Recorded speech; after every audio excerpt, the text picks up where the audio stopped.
Previously on Awesome Fun. Have a switch at my new speedboat. Boat? What boat? Ow! You know there aren't any rivers around here, right? But there will be, once you build them. I'm sorry, Big Jim, but your stalls are gonna have to go. Your house as well, but... Yeah, I know, but it's not down to me. You gotta speak to the construction supervisor. Months now, stuck on this barren island. Nothing to eat but stupid sushi. Oh no, it's Philip, coming to stab me with his fork like he does every day. And now, the continuation. Cold fish again? But I rubbed my hands together for an hour. Oh no, it's Big Jim. He's been bugging me about his house. Don't make eye contact. Oh, hi, Big Jim. Didn't see you there. Meh. I know I knocked your house down, but Chief told me to build there. I will, real soon. I'm sure I'm maybe only like 1-2 weeks away from scoring Hubba Hubba on the love tester. What do you mean store a few things in my house till I build yours? How much stuff? You already have. McBacon, let's roll. We better see this. Look at this junk. It goes on forever. I can't find my way up to bed. Better just build him a stupid house and... Oh, there's something alive in here. McBacon, there's something alive. McBacon.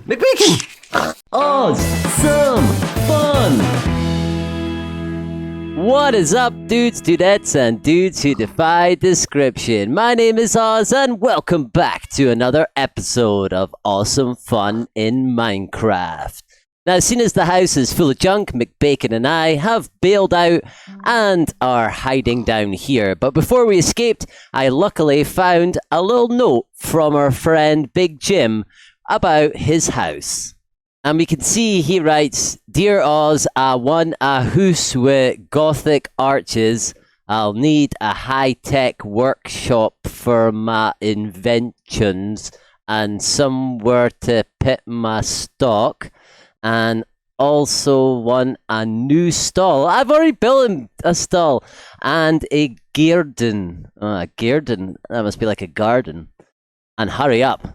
Thanks. Sincerely, Big Jim. Okay, so Big Jim wants Gothic arches, McBacon, and it was around about here that his house was. So I'm going to need to do a bit of research into what a Gothic arch is. Okay, so I've looked into it, and a Gothic arch has curving sides that meet at the top at a relatively sharp angle. So that's the kind of shape I've roughly planned out here. Now, what I'm thinking for this house is I want to make it look like it's been here for a long time. And I've got two ways of doing that. One is this is kind of going to be the roof part of it. And we've got the crimson planks, but we also have mixed in these new mangrove planks, right? And I think that this is good because the purple matches, or red, crimson, whatever, matches the material on Moe's Tavern. But this lighter color looks like it when it's faded. And the same as well for the lower part, I'm thinking of blackstone. And now that we have this deep slate brick, we have the same texture, but it kind of looks like faded version. So I'm going to play around with making it look faded and old. And I think if we have an arch here like this, kind of one Gothic arch here, and another one on this side, and then we link the building together and kind of tie in the terrain to give it an interesting shape. Maybe give us a roof, if you can imagine, going along here that maybe sags in the middle. But now that I've got a good idea of what we're going to do for Big Jim's house, I think it's time to hit fast forward.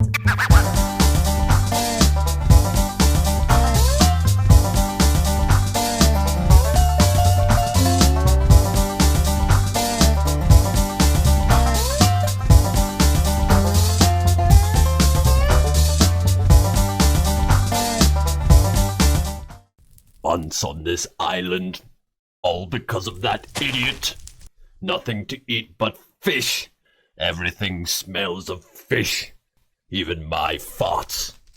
But not for much longer, oh no. Here comes Philip to murder me and take my fish. Oh, Philip, so predictable. You might have won the last 73 times, but not today.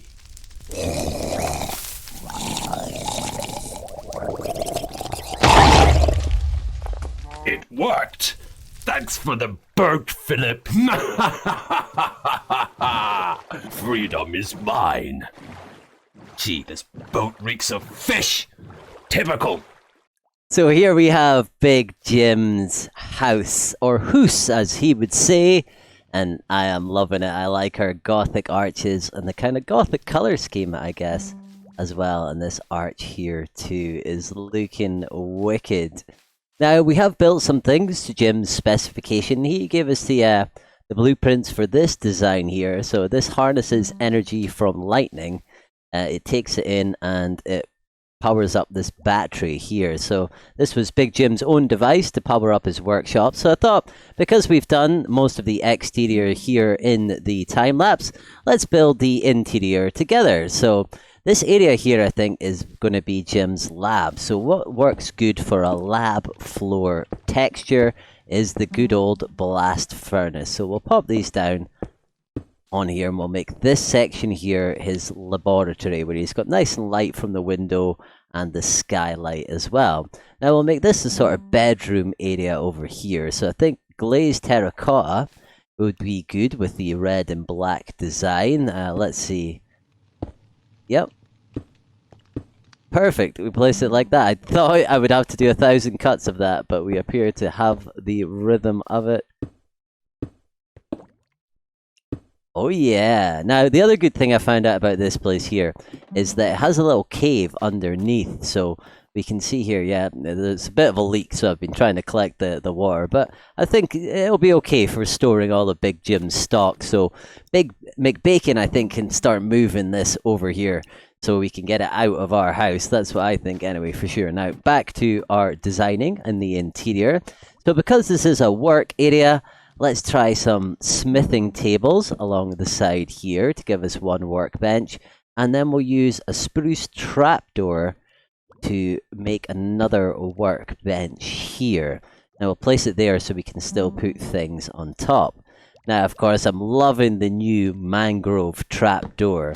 And I think what we could do here, if we place them on top, is make a sort of divider in the room, like so. So it sort of divides this room from here.